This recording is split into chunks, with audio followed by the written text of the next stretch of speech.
আঙুরের চারা রোপণ করার জন্য সঠিক নিয়ম হচ্ছে 1.5 ফিট চওড়া 1 ফিট গভীরতা মাটির গর্ত করতে হবে। জৈব সার 2 থেকে 3 কেজি, বালু 2 থেকে 3 কেজি যদি এঁটেল মাটি হয়, এবং টিএসপি 50 গ্রাম থেকে 100 গ্রাম, জিপসাম 50 থেকে 100 গ্রাম। এছাড়া বিভিন্ন ধরনের ফুরাডন আছে, এগুলা দিয়ে মাটি জীবাণুমুক্ত করে এবং সার ওষুধ দিয়ে রোপণ করতে হবে। দেখুন, আমি এই দুইটা চারা আনছি। একটা হচ্ছে ব্ল্যাক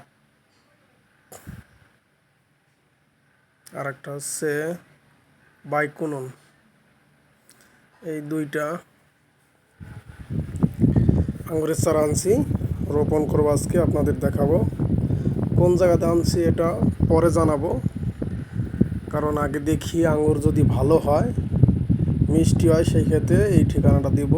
আমি আনছি, যদি মিষ্টি হয় পরবর্তী ভিডিওতে আপনারা জানতে পারবেন যে আসলে আঙুর কীরকম খাইতে, এবং বাংলাদেশে যে আঙুরগুলো হয় এগুলো মিষ্টি কিনা।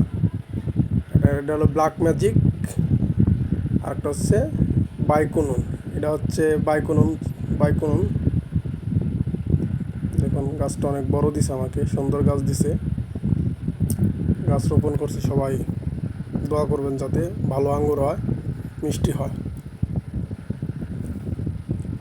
যদি ভালো আঙুর বা মিষ্টি হয় তাহলে আম্মু কলম দিব পরবর্তীতে।